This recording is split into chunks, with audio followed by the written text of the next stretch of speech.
કોણ છે? કોઈ જવાબ આપવા વાળો? કોણ જવાબદારી વાળું કોણ છે? કોણ જવાબદારી લેવાનું છે? કેમ અમને ખબર પડે વાત કરતા? જવાબદાર વ્યક્તિ કોણ છે? સીઓ ને બોલાવો, એમડી ને બોલાવો. જ્યારથી સ્ટેચ્યુ ઓફ યુનિટી આવ્યું છે 10 વર્ષથી અમારા લોકો જીવ જ આપે છે. બોલાવો. હા, તમારા સ્ટેચ્યુના લીધે અમારા લોકોએ ભોગ આપવાનો છે.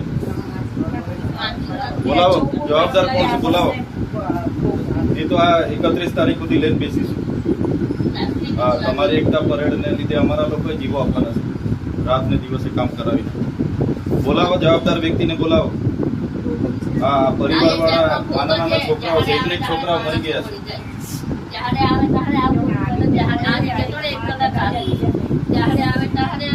પોલીસને આગળ કરીને બધી જમીનો છીનવી લીધી. અમારા લોકો મરી જાય ત્યારે કોઈ કોણ છે જવાબદાર? બોલાવો.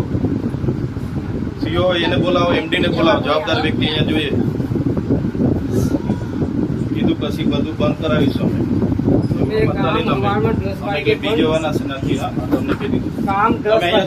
કોણ છે? ડીવાયએસપી તમે છો કે? હા, બોલાવી લો. સીઓ ને એમને બોલાવો. કોણ છે કોન્ટ્રાક્ટર? એને બી બોલાવો. આ પરિવારની જવાબદારી કોણ લેવાનું છે એને બોલાવો. અમારા લોકોનો જીવ કઈ 5 લાખ રૂપિયામાં નથી કે તમે 5 લાખ રૂપિયા આપીને વાત બતાવવાની વાત કરો. જવાબદારી પરિવારની જવાબદારી કોણ લેવાનું છે? બોલાવો. પછી આગળ બધું ચલાવજો. તમારે જે તાઇફાઓ કરવાના હોય કરો, અમને કોઈ વાંધો નથી. તમારે જેટલા પ્રોજેક્ટો કરવાના હોય કરો. અમારા લોકોના જીવ ગયા છે. જવાબદાર કોણ લેવા? કોણ જવાબદારી લેશે? પરિવારની જવાબદારી લઈ લો. ચાલો લખી આપો. કોણ લખી આપે છે? ડીવાયએસપી સાહેબ બોલાવો. જવાબદાર અધિકારીને બોલાવો. પરિવારની જવાબદારી તો લેવી પડશે ને.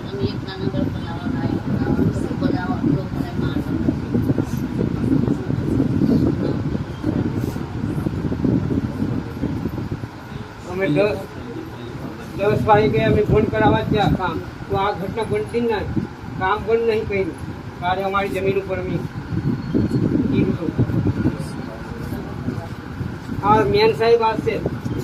ડીવાયએસપી સાહેબ જવાબદાર અધિકારીને બોલાવો.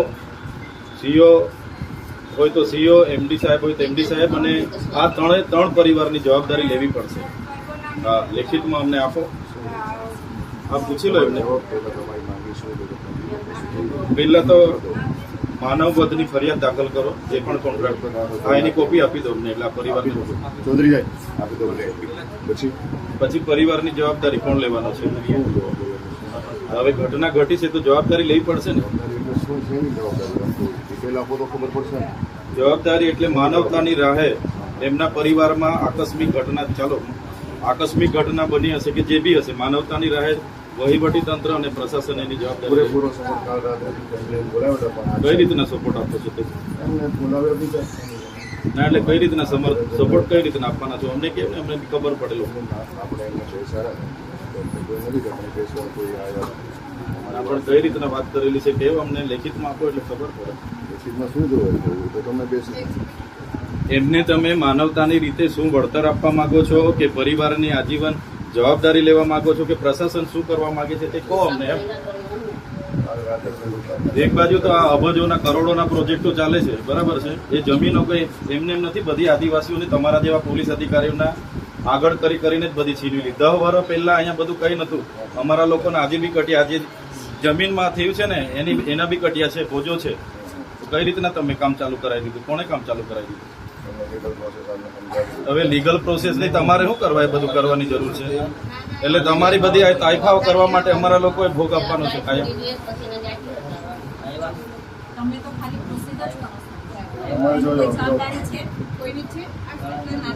સરકારી નિયમ કાયદા મુજબ આ કોણ છે? તો એટલે સરકારી નિયમ તો અમે કોણ છે? આ બધા કોણ છે? તમને હવામાન વિભાગ હોય તમને એ નહીં જાણ નહીં કરી કે ભાઈ વરસાદ પડવાનો છે કે દરિયો ના ખેડો કે જમીનમાં ખોદાણ ના કરો, એવી નહીં તમારે કરી. વળતર કેટલું આપવાનું? ડીવાયએસપી સાહેબ પ્રશાસન સાથે વાત કરું, કેટલું વળતર આપવાના જણાવો. પ્રશાસનમાંથી એમને એક છોકરા બોલાવ્યા હતા સરવાયા સાહેબ, એક ને એક છોકરા છે. ફરી આપણે માનવતાની રીતે નિરાકરણ લાવવાનું છે. હા બરાબર. તો વાત કરીને આપણે ડિસ્કસ કરી લઈએ.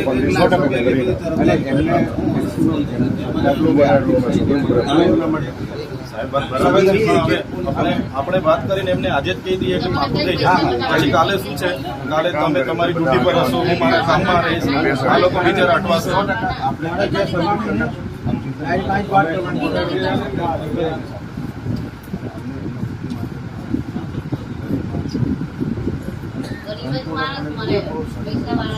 આપણે બેસીએ, કહો અમને, એમના બી 2 આગેવાનોને પછી કન્ફર્મ કરી બોલાવી લઈએ. ચોક્કસ બોલાવી લઈએ પરિવારને પરિવારમાંથી કોઈ એકને બોલાવી લઈએ. આપ અંદર આવો, બેસો બરાબર. આપ અંદર બેસો. 2 આગેવાનોને બી અહીંયા બેસો. અહીંયા ઘડી બેસીને હું વાત કરવી પડશે.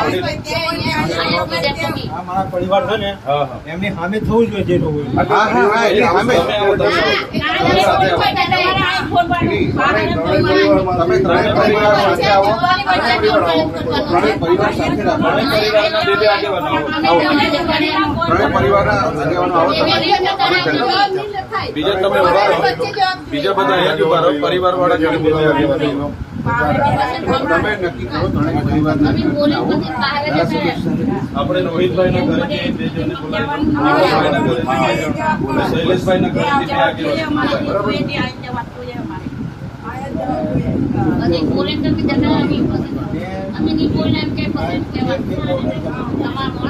એની જ વાત કરીએ છીએ. 2 આગેવાનો બોલાવીએ. આપણે એની જ વાત કરીએ. આગેવાનો એને બોલાવી દીધા. તમે નવા નવા પ્રોજેક્ટ બનાવો આદિવાસીની જમીન થઈ ગઈ આ કશું નહીં આ પરાઈ આ તો તમે આવો. આ એ છોકરા બે છે ને, આપણે દાદા એમને આપણે રોહિતભાઈના છોકરાને શૈલેષભાઈનો છોકરો તો નાનો છે, પણ એના કોઈ આગેવાન આવે.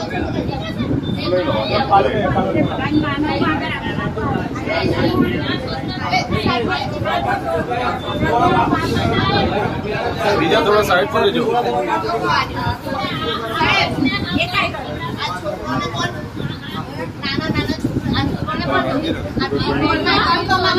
શૈલેષભાઈનો છોકરો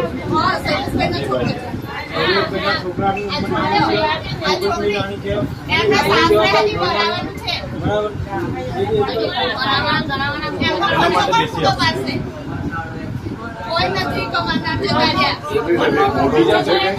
બીજા ખાલી થોડીક વાર અહીંયા બેસજો.